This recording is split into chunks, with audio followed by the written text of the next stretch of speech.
Bonsoir tout le monde. Je ne sais pas si vous y étiez il y a 40 ans. Moi, oui, j'y étais. Il y a 40 ans, naissait un jeu vidéo qui allait devenir un véritable phénomène. On est en 1986 et c'est Zelda. On souligne donc ce 40e anniversaire un peu partout dans le monde ces jours-ci, ces mois-ci. Il y a un magazine que j'admire beaucoup d'ailleurs qui y consacre un numéro spécial. Ça a été publié un peu plus tôt cet été, là, c'est fin juillet. Ça fait partie de mes lectures d'été. C'est le magazine Le 1. Et dans ce magazine, oui, c'est le nom, Le 1. Dans ce magazine, il y a plein de monde à qui on parle et il y a notamment un spécialiste des jeux vidéo qui raconte cette anecdote liée au créateur du jeu Zelda, Shigeru Miyamoto. Et donc, ce spécialiste, c'est Mehdi Al-Kanafi. Et vous allez voir cette anecdote-là, elle est très mignonne, mais aussi très liée à ce qui fait le plaisir de ce jeu-là. Enfant, Shigeru Miyamoto, il grandit dans la campagne, donc autour de Kyoto, donc une des grandes villes du Japon, et il fait ce que font beaucoup d'enfants. Donc, il passe beaucoup de temps dehors, dans les bois, les champs, puis il explore. Chose un peu plus rare pour les enfants. Ici, cela dit, pas loin de chez lui, il y a des grottes. Et il aime beaucoup les grottes. Mais tu sais, quand tu es un enfant, tu arrives à côté d'une grotte, tu te sens peut-être pas super, à l'aise. Et il raconte d'ailleurs, Shigeru Miyamoto, qu'un jour, il est tombé sur l'entrée d'une caverne. Puis, il a vraiment hésité très, très longtemps avant d'y entrer. Et étant moi-même un grand joueur de Zelda depuis 40 ans, on ressent cette sensation-là quand on joue à Zelda, un genre de mélange de curiosité, de peur, de découverte, qui va devenir véritablement le cœur de cette saga. 40 ans plus tard, imaginez, 21 déclinaisons au compteur, des ventes stratosphériques, 50 millions de ventes pour les 2 derniers opus, imaginez. Zelda est de moins en moins, on pourrait dire, game over. Donc, on va parler notamment de cet anniversaire ce soir à Moteur de recherche. Alors, les amateurs de Zelda vont reconnaître cette musique. Ça donne le goût d'aller jouer. Donc, fermez pas votre radio. Allez pas sur votre console tout de suite. C'est la musique de la dernière itération de Zelda qui fête, c'est le chiffre du jour. C'est un gros nombre quand même pour un jeu vidéo, mais imaginez 40 ans pour une série. C'est énorme. On compte une vingtaine d'itérations à ce jour. C'est un jeu qui fait dorénavant partie d'un club très sélect de saga, de manière générale, dont le succès ne cesse de se perpétuer dans le temps.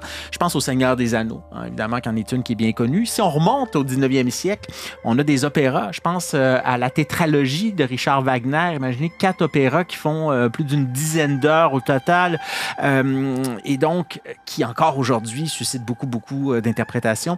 Le mois passé, le très bon magazine français hebdomadaire, Le 1, donc c'est le nom du magazine, qui a fait paraître un numéro spécial consacré donc à cette saga hypnotisante, vertigineuse, qui a suscité autant le succès critique que populaire. Je le disais tout à l'heure, 50 millions de ventes pour les 2 derniers opus seulement.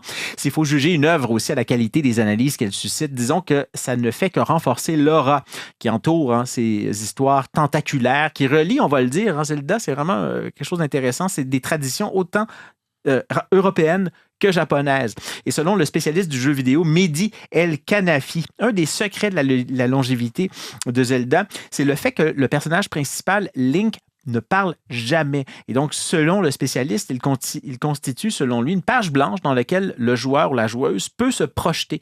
La série repose donc moins, dit-il, sur un récit très écrit que sur une sensation, celle de découvrir un monde inconnu et d'y trouver sa place. Je vous rappelais tout à l'heure que Shigeru Miyamoto, il a pensé aux grottes qu'il allait visiter quand il était petit, quand il a créé Zelda.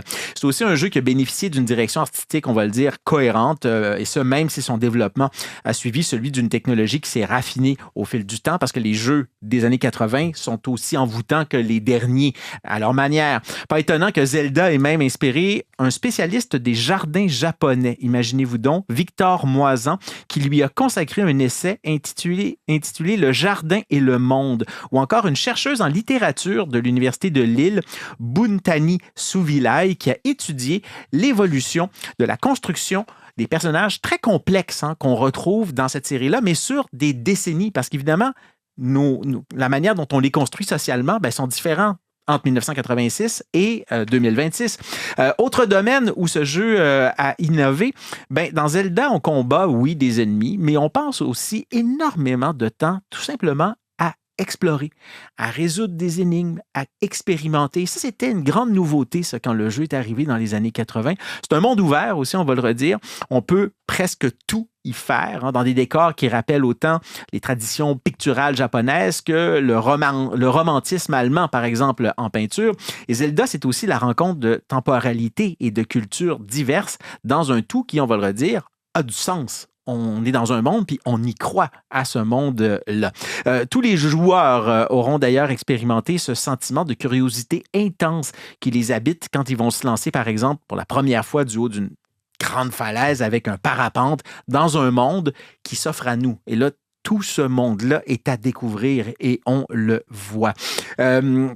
On dit, en fait, on rapporte aussi dans ce spécial-là que, en fait, on y fait contribuer un grand écrivain français, Aurélien Bélanger, qui signe un papier très touchant où, comme le créateur de Zelda, Shigeru Miyamoto, ben, il se rappelle de la manière dont Zelda, lui, est arrivé dans sa vie, dans son enfance bretonne, lorsque lui aussi s'enfonçait dans les forêts avec son petit couteau et il voyait un lien avec ce qu'il faisait dans le jeu vidéo. Et Aurélien Bélanger écrit ceci, c'est très beau. Il dit qu'il y a des milliards d'heures de vie humaine retenues dans ce labyrinthe et ses itérations successives me fascinent et me charment. L'humanité, au temps de mon enfance, a accosté sur les rivages d'Hyrule. Ça, c'est le nom du royaume là, dans Zelda. Il dit, par la trappe grise de la Nintendo, nous avons passé notre tête sur la scène d'un gigantesque opéra sensoriel, opéra qui, je le rappelle, va connaître encore de nouvelles itérations. Il y en a une autre qui sort très, très bientôt.